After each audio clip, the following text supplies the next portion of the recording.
end up with bridges to nowhere. But I do think that the federal government does, particularly on things like the interstate highway system, has an obligation to continue to do some of that. But as opposed to an earmark on some unrelated bill, it needs to be a bill that deals with bridge repair. All the way back in the back, going back in the back. Mr. Griffith, my name is Jim Connor. I'm a resident of Floyd. I'm retired from over 30 years of heavy construction. I was a pipe fitter, a welder, heavy equipment operator, and a safety advisor. I'm very proud to say that I helped and did my part to build this country. Unfortunately, I'm no longer able to do my trade because of osteoarthritis. Now all I can do is make biscuits at a local fast food restaurant for minimum wage, part-time at that. This country is suffering very badly from the unemployment situation.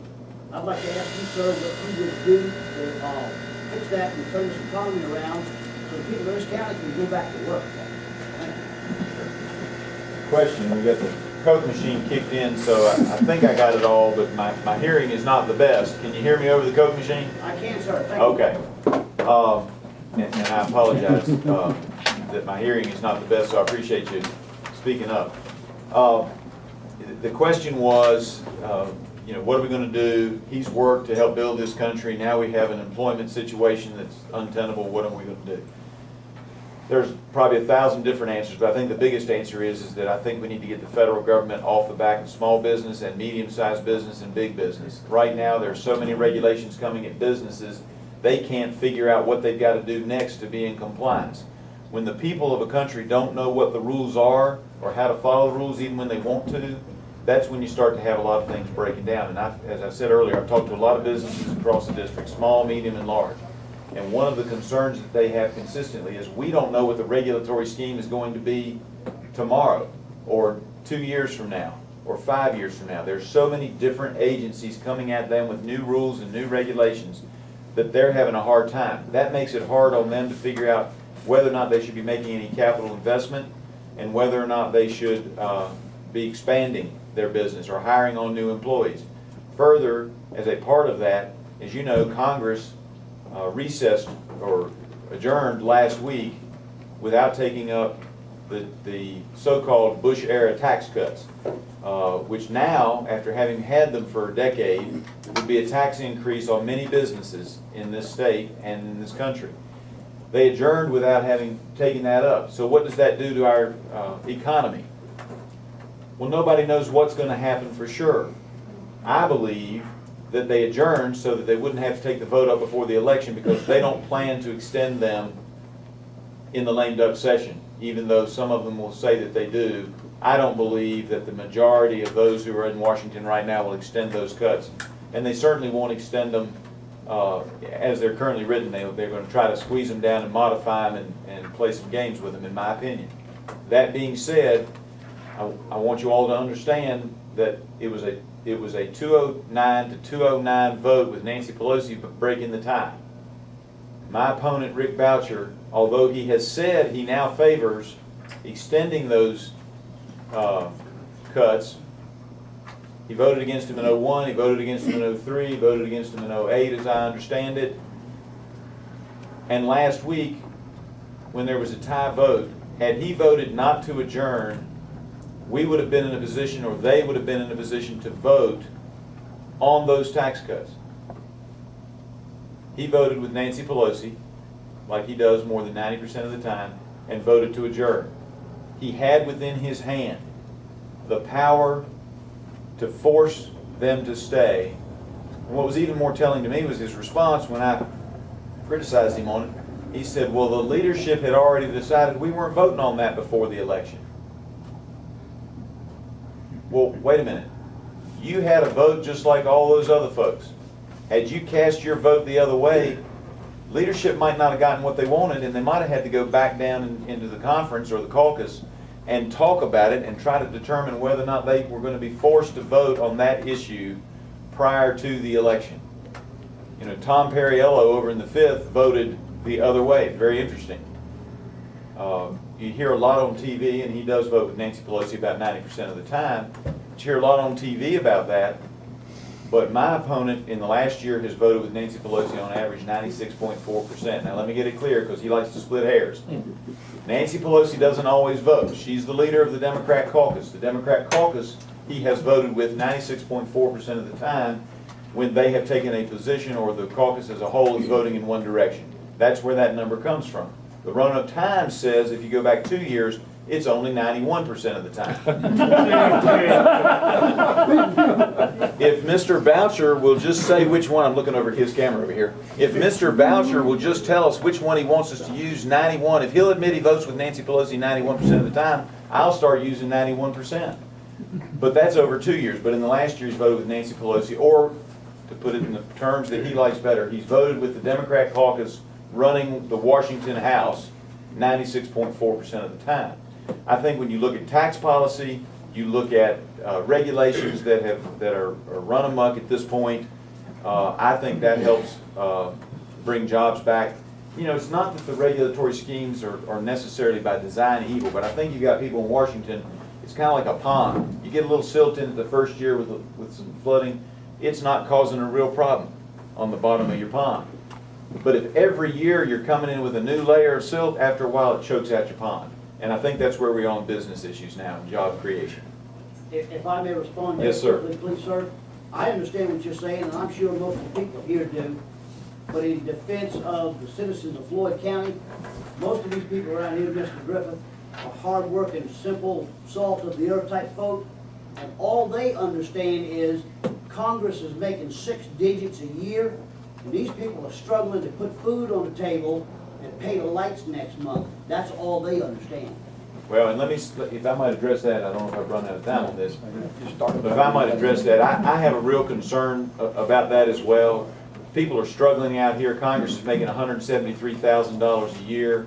I have proposed, I think it's fairly modest, I have proposed a 10% reduction.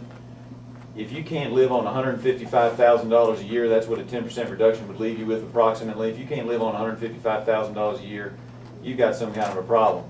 If somebody wants to up the ante a little bit, I'd probably go along with that too.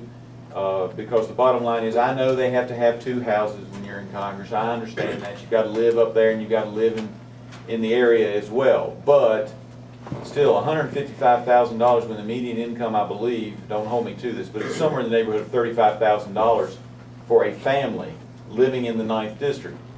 So at a time when there's a lot of pain with families, as you said, hard-working folks who are just trying to put food on the table and keep the lights on and the heat in the house. Right.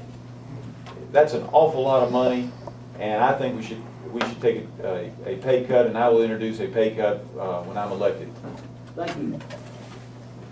The gentleman right here.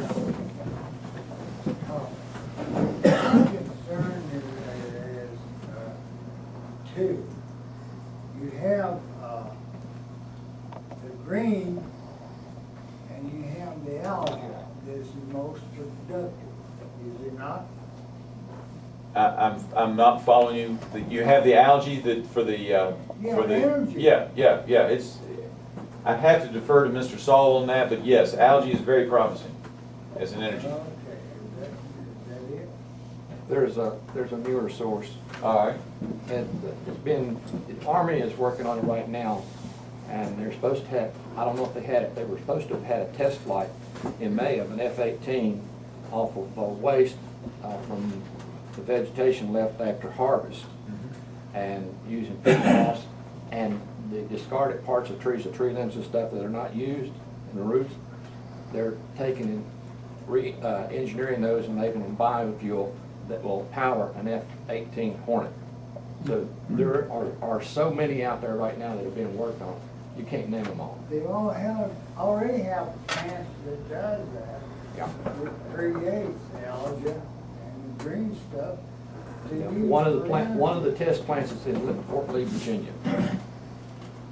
There's also, as far as algae, I'm sorry if it's still up, but power plants that put off the CO2, there's tubes that are laid on the ground that CO2 goes through the tubes and algae eats the CO2 produced. are huge. They do. A gallon, I mean, an acre of algae produces 21,000 gallons of oil. And that's, you know, if you lay this, it's an acre of tubes, and it uses up the CO2, so back to the cap and trade, right? It's wasted to do it without that. And that's just unusual, as you know. Or is it possibly you're not aware of that? I'm sorry? Is it possible you're not aware of that? Oh, look, there's lots of things that I would have to say that I would have to defer to other experts on. I don't have a problem saying that because I know that as congressman, should you all choose to elect me, that I'm going to need the help from lots of folks. I can't keep it all. Is that something you're running for to help us out? Yeah, I'm not sure I understood the phrasing, but it's certainly something that I think we should look at, absolutely. That was the question. Are you here to help us out? Yes, sir. There you go. All right, thank you, sir. Yes, ma'am, over here. Becky Howell. I'd like to go back to the tax cuts for the business. Sure. Can you explain to us how the fair tax would affect that if we have a fair tax? Well, as I understand the fair tax, what would happen is you would get rid of all the exemptions that are currently in the code. So it would be a complete rewrite of the code.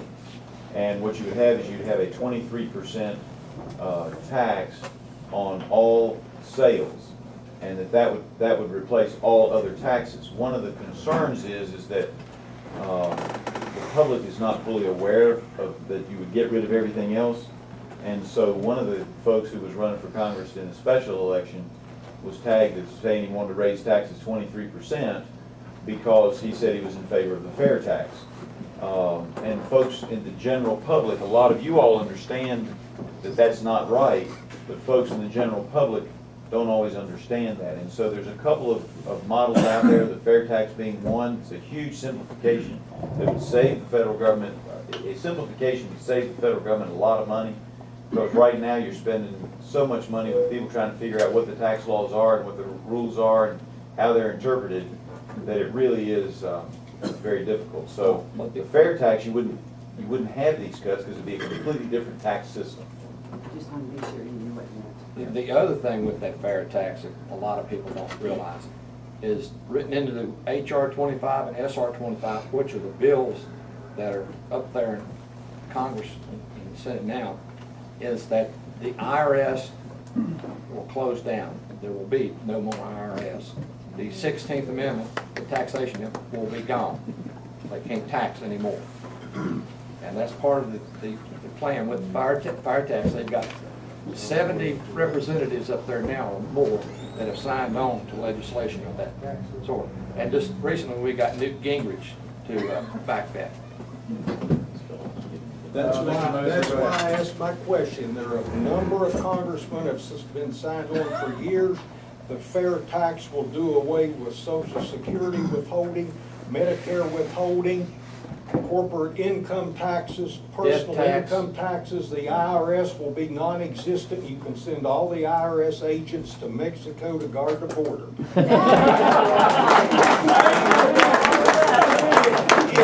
If anyone here has not read the 2 books on the fair tax, please do. It will turn this nation around. It's going to be one of the things that saves this country. All right, gentleman over here. How you doing, sir? I'm Bob Smith from Indian Valley. Yes, sir. And I understand that there's a proposal out, I want to see if you would support this, any legislation, a preamble will be added to it that would justify it under the United States Constitution. How would you feel about doing that? I think what he's referencing is that each bill that's introduced in Congress would have to show how it is justified under the United States Constitution. And is it something that is in fact constitutional before Congress even takes the bill up? I certainly have no problem with that and would support that. Thank you. Yes, ma'am, right down the table. How do you feel about term limits? Term limits is one of those things that I've been evolving on because I've seen problems at the state level. So here's where I am on term limits. I do not have a problem with term limits for Congress as long as you limit the bureaucracies, the top levels, not the political appointees, but the top civil servants in the bureaucracies as well. Because what we found, as you all know, the system was set up to be a series of republics that were hotbeds of new ideas and innovation. And what we found with the states that have enacted term limits on their state legislatures is that then the bureaucracies within those states gain a tremendous amount of power, because the bureaucrats sitting at the top or in the top layers of the bureaucracy can